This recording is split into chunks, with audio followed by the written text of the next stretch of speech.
दोस्तों, आज हम आपके लिए बहुत ही इंटरेस्टिंग ऑडियो बुक लेकर आए हैं। अपनी इस बेस्ट सेलर बुक में ऑथर इस बात को थोरोली एक्सप्लेन करती है कि इंट्रोवर्ट्स इस दुनिया को किस नजर से देखते हैं। ऑथर फिर कहती हैं कि मैं भी एक इंट्रोवर्ट्स ही हूँ। ऑथर ने इस बुक के थ्रू इंट्रोवर्ट्स के सबसे इंपॉर्टेंट ट्रेट को डिस्क्राइब किया है। इस दुनिया में जहां एक से एक बढ़कर आइडल हाईली असर्टिव पर्सनैलिटी के एक्सट्रोवर्ट्स से भरी पड़ी है, तो वहां कभी कभी इंट्रोवर्ट्स लोगों की एडवांटेज या तो भुला दी जाती है या फिर नेग्लेक्ट की जाती है। और यहीं पर ऑथर का सबसे इंपॉर्टेंट गोल आता है, आपको इंट्रोवर्ट्स होने के फायदे गिनाना। तो दोस्तों, आप भी हो जाइए तैयार इंट्रोवर्ट्स के फायदे जानने के लिए। वैसे तो आमतौर पर हमारी सोसाइटी में इंट्रोवर्ट्स होना उतना अच्छा नहीं माना जाता।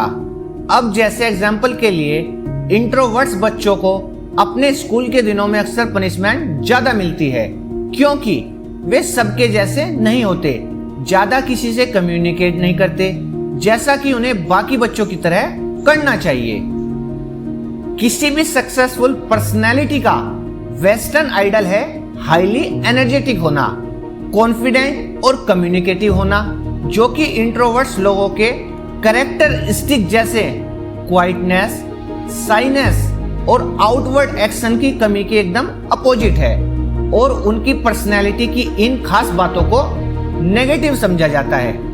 हालांकि जैसा ऑथर पॉइंट आउट करती है, ये बस एक स्टेरियोटाइप है जो बदकिस्मती से बहुत से इंट्रोवर्ट्स लोगों को सक्सेस के उस लेवल तक पहुंचने से रोकती है जहां उन्हें वाकई में होना चाहिए था। यहां हम सबसे पहले तो एक्सट्रोवर्जन और इंट्रोवर्जन क्या है ये चीज एक्सप्लेन करेंगे, और बाद में कुछ ऐसे मोस्ट इंपोर्टेंट आइडियाज को एलोब्रेट करेंगे और बताएंगे जो ऑथर ने अपनी इस बुक में डेवलप की है। अब बात करते हैं इंट्रोवर्जन एंड एक्सट्रोवर्जन की। साइकोलॉजी में ये दो टर्म्स काफी इंपॉर्टेंट होती है। वैसे एक साइंस के सब्जेक्ट के तौर पर साइकोलॉजी में इंट्रोवर्ट और एक्सट्रोवर्ट टाइप का कॉन्सेप्ट बहुत ही पहले ही इंट्रोड्यूस हो चुका था, और बाद के सालों में कई सारे रिलायबल मॉडल्स और थ्योरीज के थ्रू इस सब्जेक्ट को ज्यादा अटेंशन मिलने लगी। कार्ल गुस्ताव जंग, जो एक बहुत बड़े जाने माने साइकोनोलिस्ट थे, उनका साइकोनोलिसिस के साथ साथ साइकोलॉजी में भी काफी कंट्रीब्यूशन रहा है, और उन्होंने इंट्रोवर्जन और एक्सट्रोवर्जन इन दो टाइप्स के डेवलपमेंट में काफी काम किया, जो हर एक ह्यूमन बीइंग के लिए कंसर्न का मैटर है। मगर आज भी हमारे पास इन टर्म्स की कोई कंक्लूसिव डेफिनेशन नहीं है। हालांकि ऑथर इसके मोस्ट एस्पेक्ट पर एग्री होते हैं। इंट्रोवर्ट और एक्सट्रोवर्ट के बीच का डिफरेंस एक्सप्लेन करने के लिए हम यहाँ दो ऐसे एग्जाम्पलों को देखेंगे जो काफी पॉपुलर है। जॉन लेलन, जो कि पॉपुलर म्यूजिक के फील्ड में एक इम्पोर्टेंट फिगर हैं, वो एक पक्के एक्सट्रोवर्ट थे। वो हमेशा लाउड रहते थे, किसी भी चीज का तुरंत रिस्पॉन्स देते थे। उन्हें पब्लिसिटी भी बड़ी पसंद थी, जो उन दिनों बीटल्स को मिला करती थी, और हमेशा लोगों से घिरे रहना उनकी आदत थी। बीटल्स का ग्रुप छोड़ने के बाद भी वो मीडिया का अटेंशन खींचते रहे।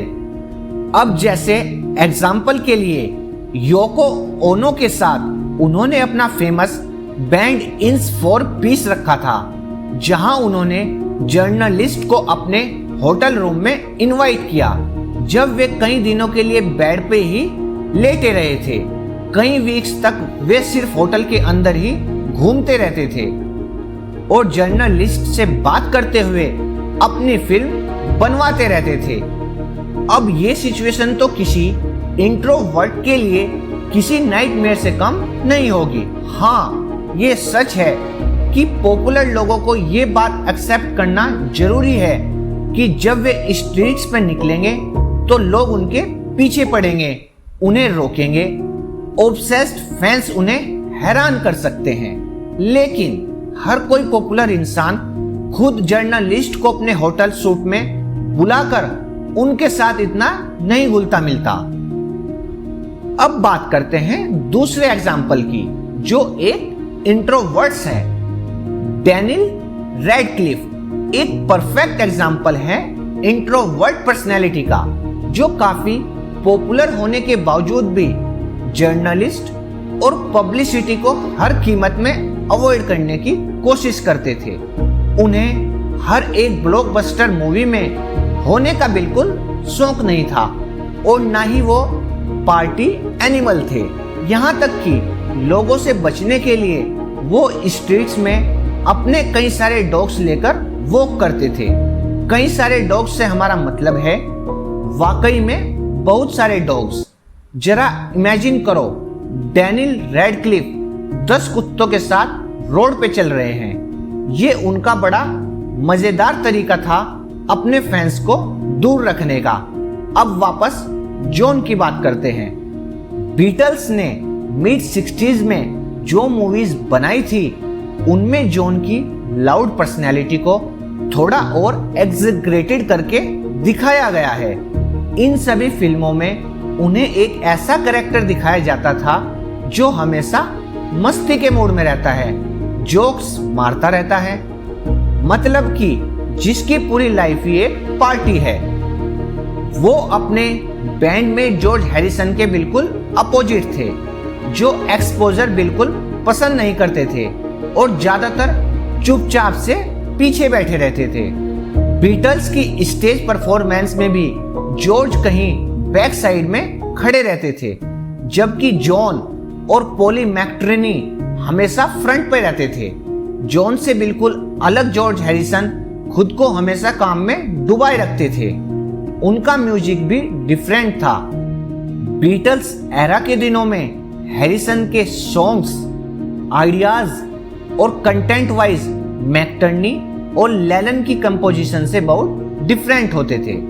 मतलब कि उनके गाने कुछ अलग ही होते थे, जिनमें थोड़ी फिलोसफी और मिस्ट्री छिपी होती थी। और जब उनका बैंड बंद हो गया तो हैरिसन ने खुद को एक्सप्रेस करना स्टार्ट किया और फाइनली अपना मास्टरपीस रिकॉर्ड किया, एक double album all things must pass. उन्हें इसे परफेक्ट बनाकर रिकॉर्ड करने में कई साल लग गए थे, जो कि उनकी एक और खासियत थी। हैरिसन, जो कि एक परफेक्शनिस्ट थे, अपने म्यूजिक में इतना फोकस करते थे कि अपने आसपास की हर चीज को भूल जाते थे। वे महीनों अपने सोशल सर्कल और बाकी सब चीजों से दूर रहते थे। उनकी इस आदत से उनके बैंडमेट्स तक परेशान हो जाते थे, क्योंकि परफेक्शनिज्म के चक्कर में कई बार उनकी कंपोजिशन भी फिनिश नहीं हो पाती थी। अब देखो, ये दो म्यूजिशियन आपस में कम्युनिकेट कैसे करते थे। लगभग हर इंटरव्यू में जॉन ही पिच डोमिनेट करते थे, क्योंकि वही सबसे लाउडेस्ट थे और दूसरों को इंटररप्ट करके बस अपनी बात ऊपर रखते थे या फिर कोई मजेदार किस्सा सुनाने लगते थे। दूसरी तरफ जॉर्ज चुपचाप रहते थे।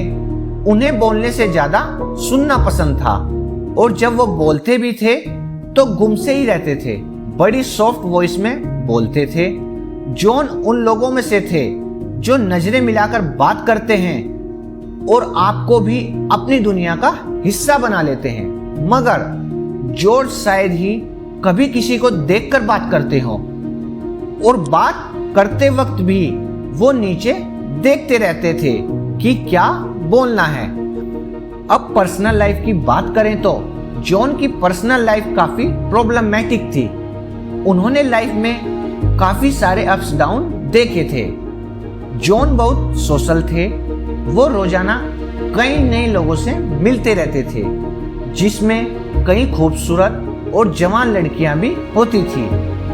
अब सीधी सी बात है, उनके साथ कई स्कैंडल्स हुए जो मीडिया में काफी उछले थे।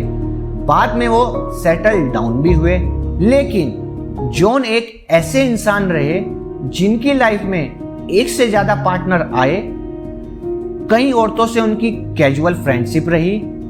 वहीं दूसरी तरफ जॉर्ज की पर्सनल लाइफ काफी शांत और प्रोडक्टेबल रही थी। उनका दूसरी औरतों के साथ कोई स्कैंडल नहीं रहा था। इंट्रोवर्ट लोगों की दोस्ती बहुत कम होती है और जिससे भी होती है वो सुपरफिशियल फ्रेंडशिप नहीं होती, बल्कि एक गहरा रिलेशनशिप होता है जिसे वो हमेशा मेंटेन रखते हैं। ये बात समझना इम्पोर्टेंट है कि ये एक मिसकंसेप्शन है कि इंट्रोवर्ट लोग सोशल नहीं होते और लोगों से नफरत करते हैं, मगर ये बिल्कुल गलत है। जॉर्ज की तरह ही इनकी पर्सनल लाइफ ज़्यादा स्टेबल होती है। ये कम दोस्त बनाते हैं, मगर जिससे भी दोस्ती करते हैं उसको पूरी निभाते हैं। अब शायद आपको थोड़ा आइडिया मिल गया होगा इंट्रोवर्ट लोगों के बारे में। हालांकि हम इस बात पर पूरा जोर नहीं दे सकते कि इंट्रोवर्ट होने का मतलब ये नहीं कि आप लोगों से बात नहीं करना चाहते या उनके साथ आपकी बॉन्डिंग नहीं होती। हमने अभी जॉर्ज हैरिसन का एग्जाम्पल दिया। हालांकि उन्हें भीड़ भाड़ पसंद नहीं थी, लेकिन वे अपने खास फ्रेंड के साथ घूमते फिरते थे और असोशल बिल्कुल भी नहीं थे। लेकिन ये बात सभी इंट्रोवर्ट्स के साथ होती है, ये तो पक्का है। बेशक उन्हें बात करना पसंद होता है, लेकिन हर चीज के बारे में नहीं। एक्सट्रोवर्ट्स यूजुअल स्मॉल टॉक पसंद करते हैं। वो अपनी लास्ट नाइट आउट के बारे में घंटों बात कर सकते हैं या वैकेशन में उनके साथ हुई किसी फनी बात को भी शेयर करेंगे। दूसरी तरफ इंट्रोवर्ट्स को इन सब्जेक्ट पर बात करना अच्छा नहीं लगता। उन्हें लाइफ, फिलोसफी या एब्स्ट्रैक्ट सब्जेक्ट पर डीप और मीनिंगफुल कन्वर्सेशन करना पसंद आता है। उन्हें ऐसे डीप सब्जेक्ट ऐसे ही पसंद होते हैं जैसे एक्सट्रोवर्ट्स की एवरीडे की चिट चैट। ये कोई प्रॉब्लमैटिक बात नहीं है, लेकिन देखा गया है कि अक्सर एक्सट्रोवर्ट जब कोई किसी तरह की बात छेड़ते हैं तो इंट्रोवर्ट उसमें एंगेज नहीं होते। इस बात को हम एक और एग्जांपल से समझेंगे। इंट्रोवर्ट्स भी सोशेबल होते हैं, मगर एक डिफरेंट तरीके से। स्टीफन और मार्क दोनों सेम यूनिवर्सिटी में पढ़ते थे। क्लास के बाद दोनों बाकी स्टूडेंट्स के साथ नजदीक के एक पब में जाकर एंजॉय भी करते थे। ऐसी सिचुएशन में अक्सर आपको एक्सट्रोवर्ट्स और इंट्रोवर्ट्स के बीच के कई सारे डिफरेंसेस देखने को मिलते हैं। अब स्टीफन एक ऑर्डिनरी एक्सट्रोवर्ट लड़का था, लाउड और फ्लेम्बॉयंट टाइप का। वो पब में ऐसे बैठता था कि सब उसे ही देखें, और अगर कोई उसे देख नहीं रहा हो तो भी वह उसका अटेंशन अपनी तरफ डाइवर्ट कर देता था।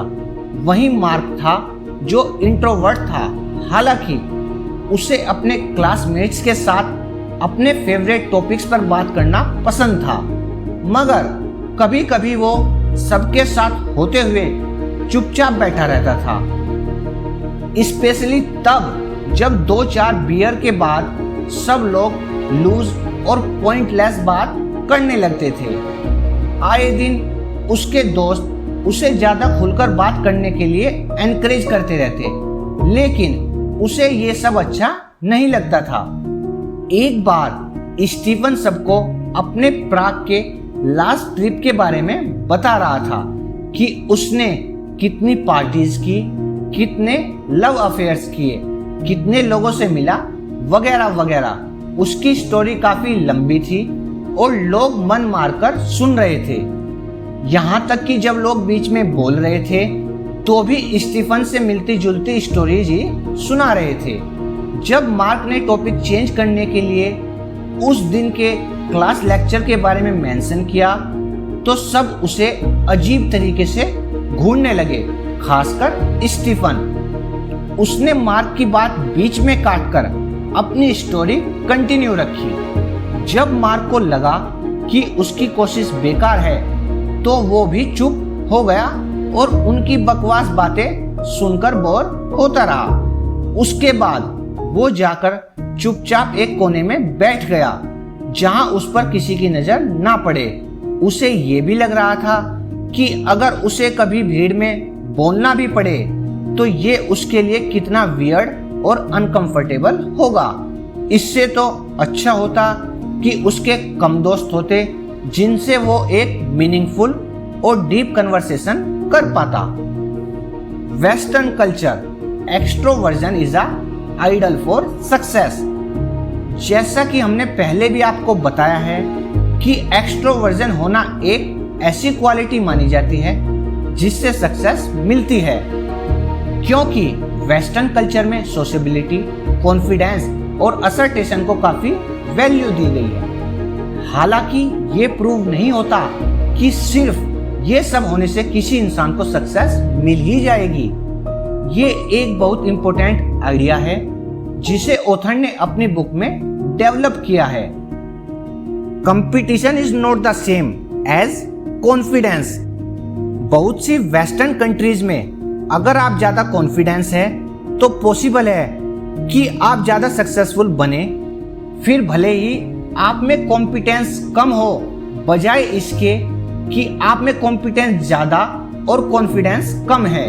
और इसी थॉट के कारण बहुत से इंट्रोवर्ट्स आगे नहीं बढ़ पाते हैं। लेकिन दूसरे कल्चर्स का थोड़ा बहुत एग्जामिनेशन करके हम इस अनजस्टिफाइड वेस्टर्न स्टेरियोटाइप को तोड़ सकते हैं। चलो जापान का ये एग्जांपल लेते हैं। वेस्टर्न कल्चर के एस्पेक्ट में जापान एकदम पॉपुलर ऑपोजिट माना जा सकता है, स्पेशली सोशल रिलेशनशिप और सक्सेस के मामले में।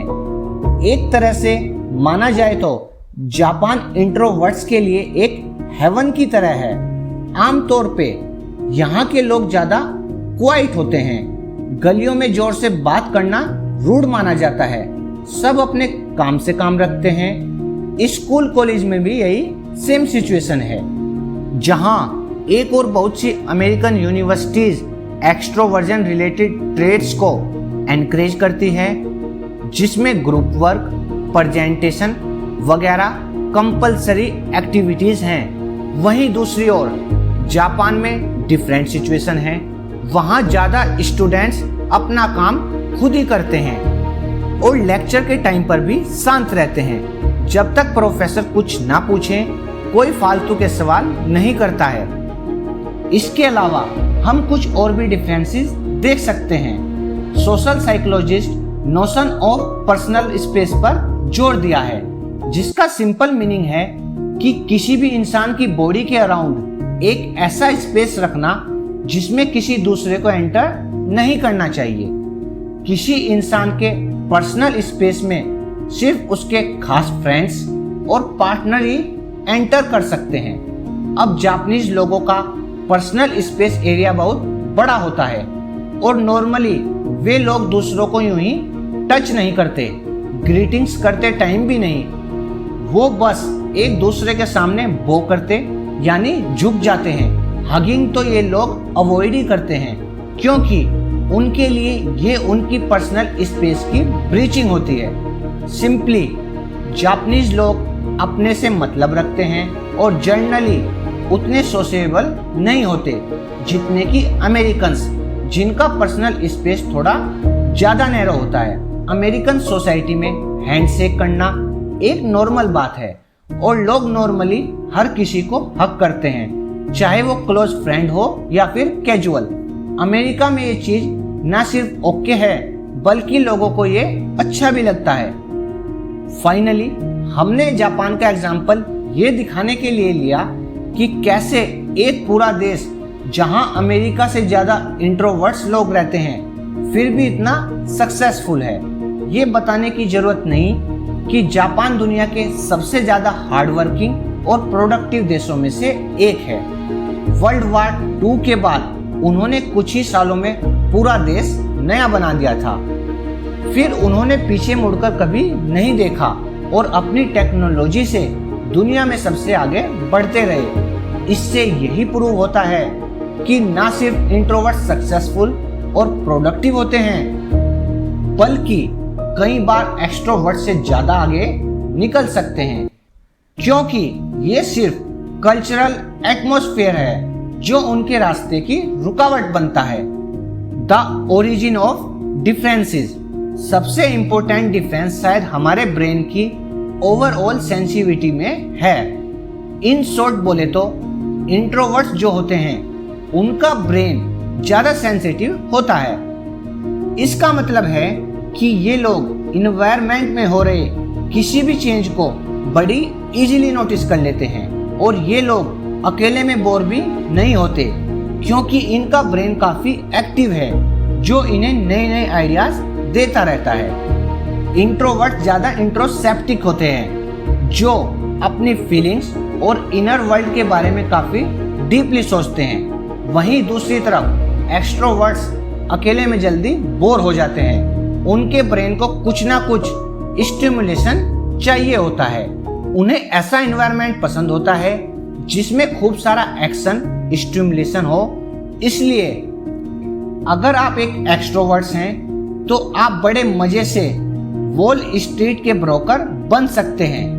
यहाँ हम एग्जाम्पल लेंगे उस मूवी का जिसका नाम था the wolf of Wall Street, जिसमें हम एक्सट्रोवर्ट्स के बारे में वेस्टर्न स्टीरियोटाइप का प्रोटोटाइप देख सकते हैं कि एक्सट्रोवर्ट ज्यादा सक्सेसफुल लोग होते हैं। इस मूवी में दिखाया गया है कि कुछ लोगों का एक ग्रुप एक रूम में काम कर रहा है, सब शाउट करके एक दूसरे से बात करते रहते हैं, साथ ही वे स्क्रीन में कुछ नंबर्स भी चेक कर रहे होते हैं। अपने कस्टमर्स को कॉल करके अपनी कंपनी के शेयर लेने के लिए भी कन्विंस कर रहे होते हैं। इस मूवी में ब्रोकर्स को काफी रिवार्ड सीकिंग और गोल ओरिएंटेड टाइप का दिखाया गया है।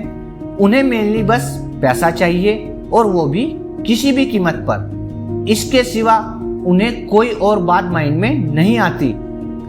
वहीं इंट्रोवर्ट शायद हार्डली ऐसी जगह पर काम कर पाएंगे जहां इतना शोर शराबा हो, इतने लोग हों और अनबियरेबल अमाउंट ऑफ इंफॉर्मेशन जो लगातार उनके माइंड को हिट करें, उन्हें टोटली कंफ्यूज कर देगी, क्योंकि इनमें सेंसिटिविटी ज्यादा होती है। इसलिए इंट्रोवर्ट लोग एक टाइम में एक ही चीज पर फोकस करना पसंद करते हैं, और बेशक वो एक्सट्रोवर्ट्स के मुकाबले उस चीज को ज्यादा थोरोली करेंगे। इसलिए तो ये लोग ज्यादा प्रोडक्टिव भी होते हैं। हम इस कैरेक्टरिस्टिक को एक और मूवी बार्टन फिंक के एग्जाम्पल से समझते हैं। ये मूवी कोइन ब्रदर्स की कुछ अर्लीज मूवीज में से एक है। ये मूवी एक ऐसे आदमी के बारे में है जो मूवी स्क्रिप्ट लिखने के लिए लॉस एंजलिस आता है। उसका प्रोडक्टिव प्रोसेस उस कैरेक्टर से एकदम अपोजिट है जो वॉल्फ ऑफ वॉल स्ट्रीट में दिखाया गया है। बार्टन फिंक मूवी का हीरो मेनली अपने होटल के रूम में बैठता है और सिर्फ एक चीज पे फोकस करता है, और वो है अपनी मूवी स्क्रिप्ट। वो अपनी मूवी के प्लॉट के बारे में काफी सोचता रहता है, उसके वेरियस कैरेक्टर्स के बारे में, कैसे वे एक दूसरे से इंटरेक्ट करेंगे, यही सब। वो मुश्किल से रूम से निकलता है, और जब जाता भी है तो बहुत देर के लिए नहीं। उस पूरे होटल में वो सिर्फ एक ही इंसान से बात करता है जो उसका सबसे क्लोज पड़ोसी होता है। कहने का मतलब है एक्सट्रोवर्ट्स हाईली स्ट्रेसफुल सिचुएशन और मल्टीटास्किंग में अच्छे होते हैं। उन्हें हाई प्रेशर और स्ट्रेसफुल सिचुएशंस चाहिए भी होती हैं, जिससे उनकी एक्शन और एक्साइटमेंट की भूख शांत होती है। वहीं इंट्रोवर्ट्स लोग मल्टीटास्किंग में बिल्कुल अच्छे नहीं होते, मगर वो एक टाइम में एक काम को थोरोली करते हैं।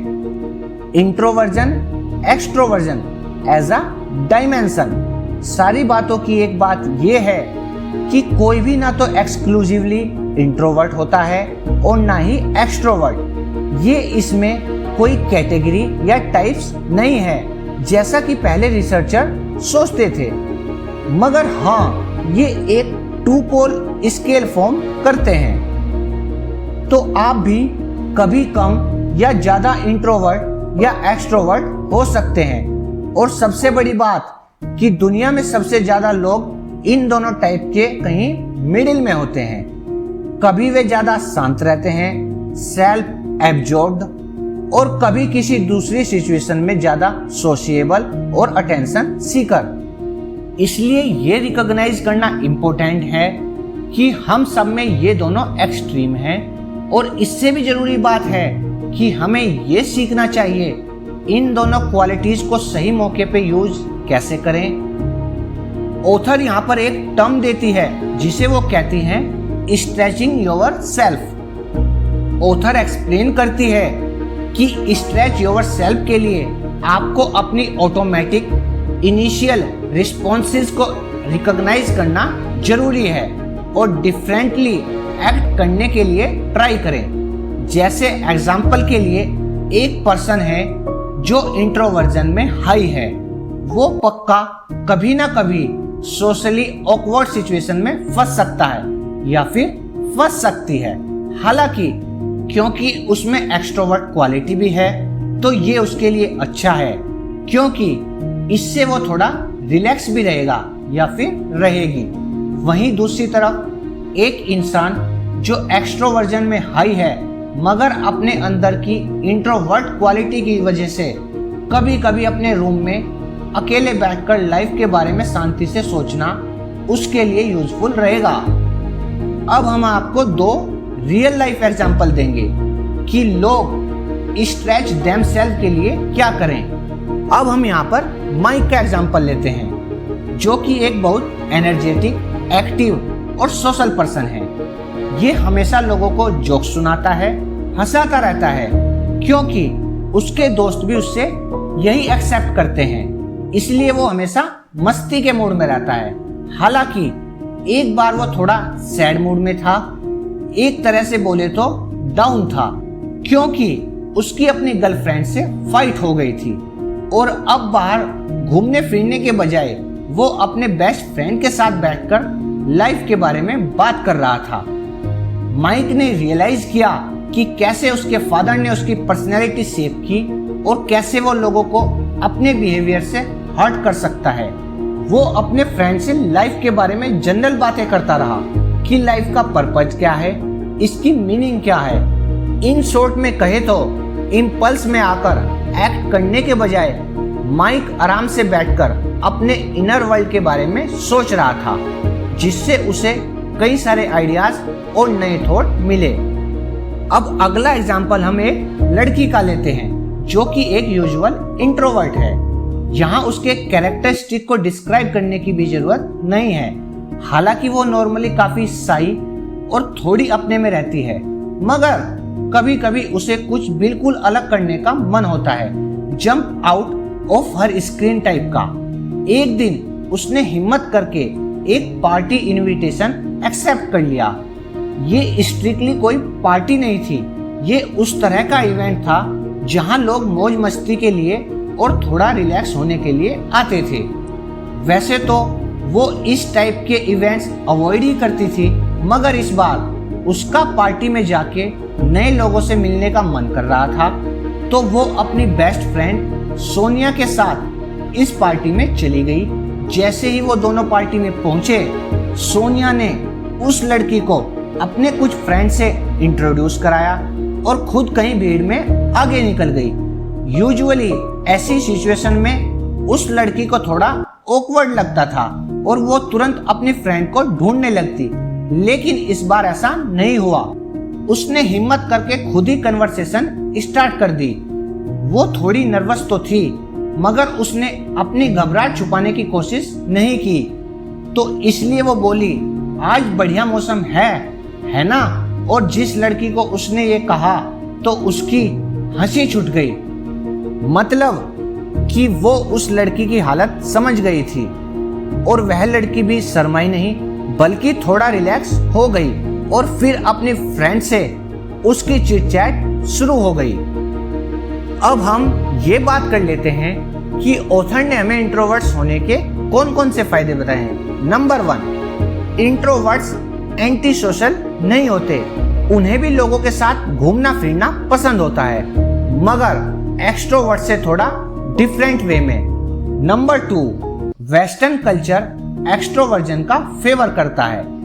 ऐसे कल्चर में जहां सक्सेसफुल होने के लिए एक्सपेक्ट किया जाता है कि आपको हाईली एनर्जेटिक और सोशेबल होना चाहिए, वहां इंट्रोवर्ट्स होना काफी चैलेंजिंग होता है। हालांकि हमने कुछ ऐसे भी कल्चर का एग्जाम्पल देखा, जैसे जापान, जहां इंट्रोवर्ट्स लोग एक्सट्रोवर्ट्स के बराबर ही नहीं बल्कि उनसे कहीं ज्यादा सक्सेसफुल भी हैं। अब बात करते हैं पॉइंट नंबर 3 की, बायोलॉजिकल ओरिजिन ऑफ डिफरेंसेस।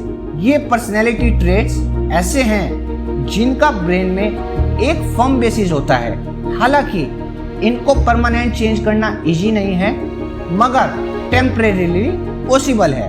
अब बात करते हैं पॉइंट नंबर 4 की। हम ना तो पूरी तरह इंट्रोवर्ट हैं, ना पूरी तरह एक्सट्रोवर्ट।